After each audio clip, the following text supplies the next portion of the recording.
In this video, I'll be breaking down and analysing Arsenal's 1-0 win over Watford at the Emirates in the Premier League. So strap yourself in as you won't want to miss this one. Let's get into it. Hello, I'm JC and welcome to my Arsenal vs Watford breakdown and analysis video, kicking off with match stats and player performance. Two numbers that stood out for me right away was possession 61% and shots 14. Arsenal dominated in large spells of this game. It could have easily have been 3 or 4 had maybe Aubameyang stuck his penalty away or not nicked the ball off the line from Martin Odegaard. But winning these tough, ugly games is the sign of a good football team, and defensively, Arsenal was sound, winning 74 ground duels, 18 aerial duels, 22 tackles, 7 interceptions and 22 clearances. Some fantastic partnerships being formed all over the pitch, and structurally we're absolutely solid from a defensive point of view and transitioning into attacks as well.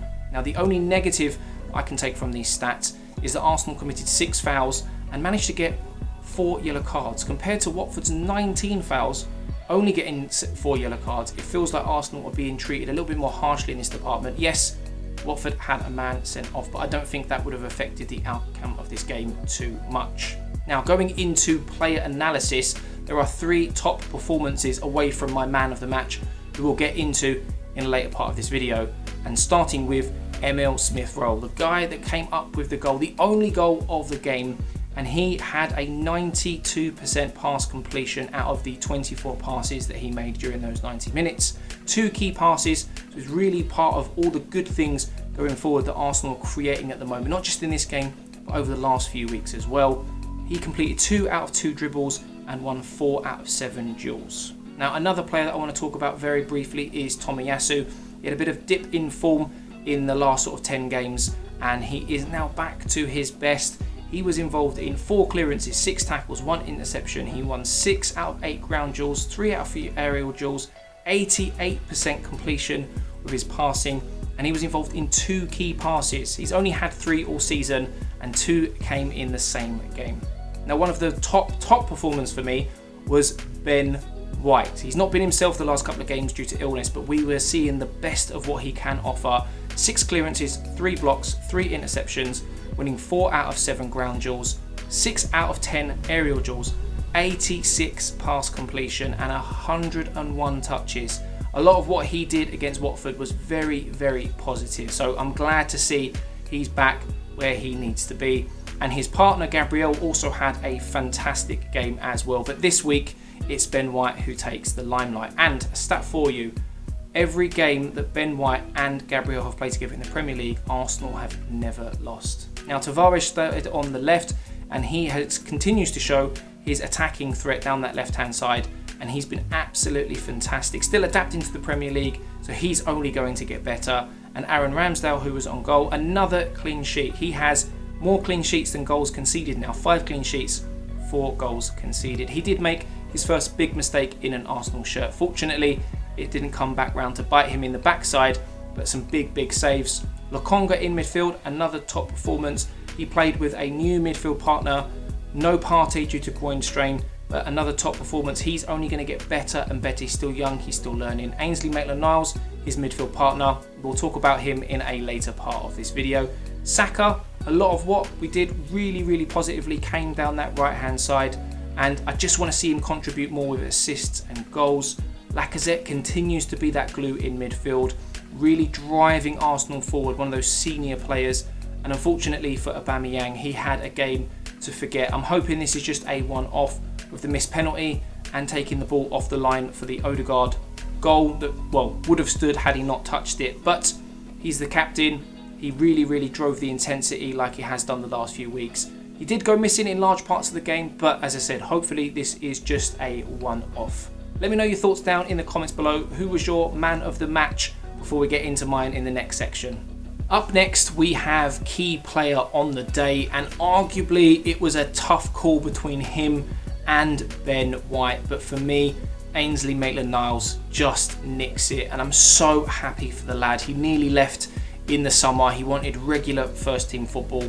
He's been given opportunities in an Arsenal shirt, and with Thomas Partey out through injury in this game, it was his big chance, and boy did he grab it with both hands. A top performance for me, and maybe even a headache for Arteta moving forwards.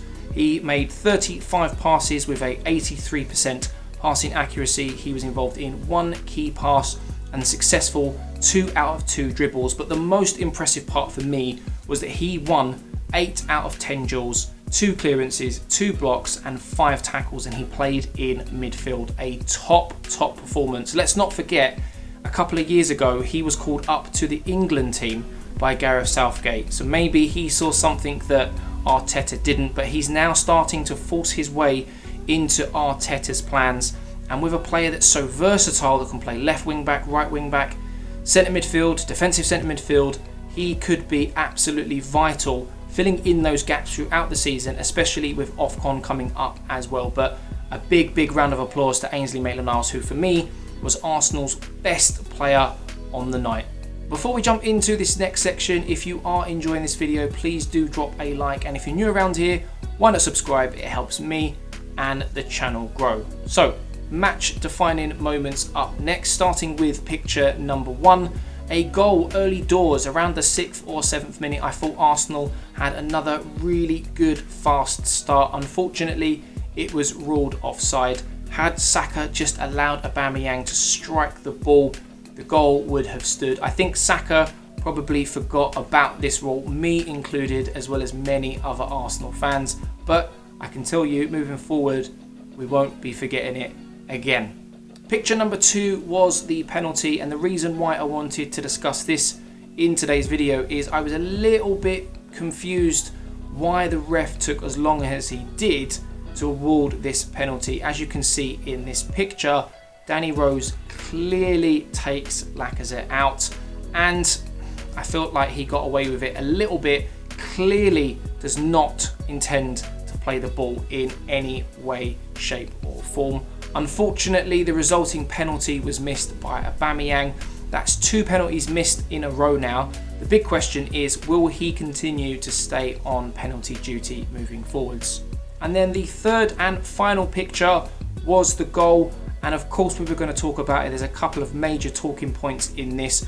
Firstly, Danny Rose kicked the ball out of play, and Arsenal have been accused of unsportsmanship behaviour because we should have given the ball back. Arsenal decided to keep possession of the ball, and then just to make matters worse, there are arguments that in the white circle in picture number 3, a player was fouled. Nevertheless, play did go on, and again it's Emile Smith-Rowe in and around the edge of the box, just like in Arsenal's last game, being that vital player, sniffing opportunities out where he can. And if you have a look at this picture, there are 3 to 4 Watford players in and around Emile Smith-Rowe, but he has that desire and hunger to get there first. And in the red arrow, going past Ben Foster, Arsenal and Emile Smith-Rowe make it 1-0. I could have highlighted the goal that Aubameyang nicked off the line from Martin Odegaard, or even the red card, but I don't feel, and thankfully feel, that they played a major role in the outcome of this game. Up next we have heat maps and positional graphs, and the one thing that surprised me immediately was how much deep red was in Arsenal's own third. Now, as mentioned previously, we did dominate large spells of this game, knocking the ball around at the back, including the deep pivot of Ainsley Maitland-Niles and Sambi, of course, but Arsenal looking to really pick their moments, areas to exploit. We also have to take into consideration that Watford really had to press on in the second half to try and steal a point, limiting Arsenal to the odd counter-attack here and there. Now, one thing that I really did like, which coincides with what we mentioned in an earlier part of the video, is how a lot of what Arsenal did successfully came down that right-hand side, with Saka and Lacazette being the most advanced players in our positional graph. Watford, on the other hand, they very much wanted to play out wide, really taking advantage of the pace they have with the likes of Sarr, for example, but it was just too much for them. Arsenal was solid defensively, and one thing that did surprise me with their positional graph is that they were quite narrow in their positional graph, but quite wide with their heat map. For the first time since introducing shout-outs on my channel, I don't have any to give. Nobody managed to correctly predict the scoreline this time round. And if you do want to get involved in the future, keep an eye out for my preview videos and make sure you're following me over on Twitter as well. I'll next be returning for a Liverpool preview.